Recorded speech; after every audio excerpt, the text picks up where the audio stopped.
عبداللہ بن کعب بن مالک کو ان کے باپ کعب بن مالک رضی اللہ تعالی عنہ نے خبر دی کہ انہوں نے عبداللہ بن حضرت رضی اللہ تعالی عنہ سے اپنے ایک قرض کے سلسلے میں رسول اللہ صلی اللہ علیہ وسلم کے دور میں مسجد نبوی کے اندر تقاضا کیا۔ دونوں کی آواز کچھ اونچی ہو گئی، یہاں تک کہ رسول اللہ صلی اللہ علیہ وسلم نے بھی اپنے حجرے سے سن لیا۔ آپ اٹھے اور حجرے پر پڑے ہوئے پردے کو ہٹایا۔ آپ نے کعب بن مالک کو آواز دی، اے کعب۔ کعب بولے، یا رسول اللہ صلی اللہ علیہ وسلم، حاضر ہوں۔ آپ نے اپنے ہاتھ کے اشارے سے بتایا کہ وہ اپنا آدھا قرض معاف کر دے۔ حضرت کعب نے عرض کی، یا رسول اللہ صلی اللہ علیہ وسلم، میں نے معاف کر دیا۔ آپ نے ابن ابی حضرت سے فرمایا، اچھا اب چل اٹھ، اس کا قرض ادا کر۔ صحیح بخاری حدیث نمبر 471۔ عبداللہ بن عمر رضی اللہ تعالی عنہ سے روایت ہے کہ ایک شخص نے نبی کریم صلی اللہ علیہ وسلم سے پوچھا، جبکہ اس وقت آپ منبر پر تھے، کہ رات کی نماز یعنی تہجد کس طرح پڑھنے کے لیے آپ فرماتے ہیں؟ آپ نے فرمایا کہ 2 رکعت کر کے پڑھے، اور جب صبح قریب ہونے لگے تو 1 رکعت پڑھ لے۔ یہ 1 رکعت اس ساری نماز کو طاق بنا دے گی۔ اور آپ فرمایا کرتے تھے کہ رات کی آخری نماز کو طاق رکھا کرو، کیونکہ نبی کریم صلی اللہ علیہ وسلم نے اس کا حکم دیا۔ صحیح بخاری حدیث نمبر 472۔ ایوب سختیانی نے ابن عمر سے روایت کی ہے کہ ایک شخص نبی کریم صلی اللہ علیہ وسلم کی خدمت میں حاضر ہوا۔ آپ صلی اللہ علیہ وسلم اس وقت خطبہ دے رہے تھے۔ آنے والے نے پوچھا کہ رات کی نماز کس طرح پڑھی جائے؟ آپ نے فرمایا 2 رکعت، پھر جب طلوع صبح صادق کا اندیشہ ہو تو 1 رکعت وتر کی پڑھ لے، تاکہ تو نے جو نماز پڑھی ہے اسے یہ رکعت طاق بنا دے۔ اور امام بخاری نے فرمایا کہ ولید بن کثیر نے کہا کہ مجھ سے عبیداللہ بن عبداللہ عمری نے بیان کیا۔ عبداللہ بن عمری رضی اللہ تعالی عنہ نے ان سے بیان کیا کہ ایک شخص نے نبی صلی اللہ علیہ وسلم کو آواز دی جبکہ آپ مسجد میں تشریف فرما تھے۔ صحیح بخاری حدیث نمبر 473۔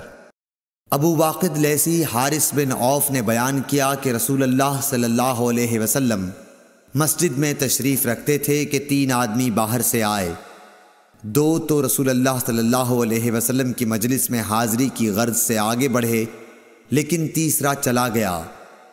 ان 2 میں سے ایک نے درمیان میں خالی جگہ دیکھی اور وہاں بیٹھ گیا، دوسرا شخص پیچھے بیٹھ گیا، اور تیسرا تو واپس ہی جا رہا تھا۔ جب رسول اللہ صلی اللہ علیہ وسلم واعظ سے فارغ ہوئے تو آپ نے فرمایا، کیا میں تمہیں ان تینوں کے متعلق ایک بات نہ بتاؤں؟ ایک شخص تو خدا کی طرف بڑھا اور خدا نے اسے جگہ دی، یعنی پہلا شخص رہا، دوسرا تو اس نے لوگوں میں گھسنے سے شرم کی، اللہ نے بھی اس سے شرم کی، تیسرے نے منہ پھیر لیا، اس لیے اللہ نے بھی اس کی طرف سے منہ پھیر لیا۔ صحیح بخاری حدیث نمبر 474۔ عباد بن تمیم نے اپنے چچا عبداللہ بن زید بن عاصم مازنی رضی اللہ تعالی عنہ سے روایت کیا ہے کہ انہوں نے رسول اللہ صلی اللہ علیہ وسلم کو چت لیٹے ہوئے دیکھا۔ آپ اپنا ایک پاؤں دوسرے پر رکھے ہوئے تھے۔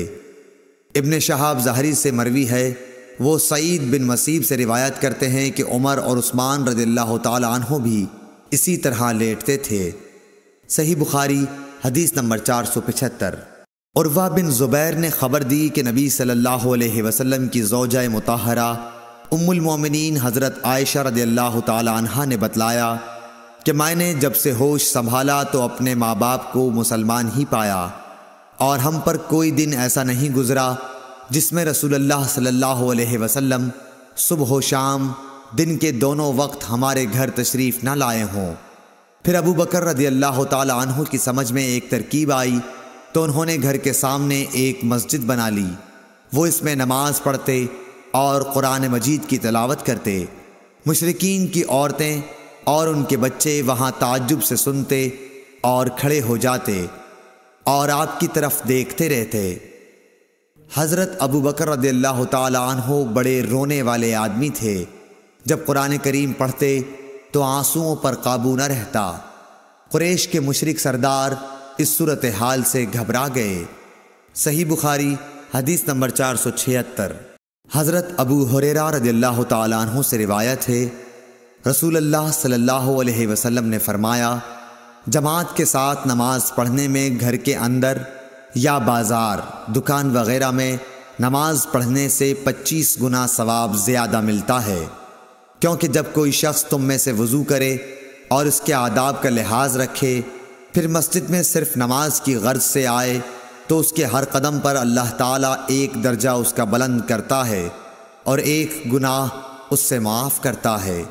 اس طرح وہ مسجد کے اندر آئے گا، مسجد میں آنے کے بعد جب تک نماز کے انتظار میں رہے گا اسے نماز ہی کی حالت میں شمار کیا جائے گا، اور جب تک اس جگہ بیٹھا رہے جہاں اس نے نماز پڑھی ہے تو فرشتے اس کے لیے رحمت خداوندی کی دعائیں کرتے ہیں کہ اے اللہ اس کو بخش دے، اے اللہ اس پر رحم کر، جب تک کہ ریح خارج کر کے وہ فرشتوں کو تکلیف نہ دے۔ صحیح بخاری حدیث نمبر 477۔ عبداللہ بن عمرو بن عاص رضی اللہ تعالیٰ عنہ سے روایت ہے کہ رسول اللہ صلی اللہ علیہ وسلم نے فرمایا کہ عبداللہ بن عمرو، تمہارا کیا حال ہوگا جب تم برے لوگوں میں رہ جاؤ گے، اس طرح یعنی آپ نے ایک ہاتھ کی انگلیاں دوسرے ہاتھ میں کر کے دکھلائیں۔ صحیح بخاری حدیث نمبر 480۔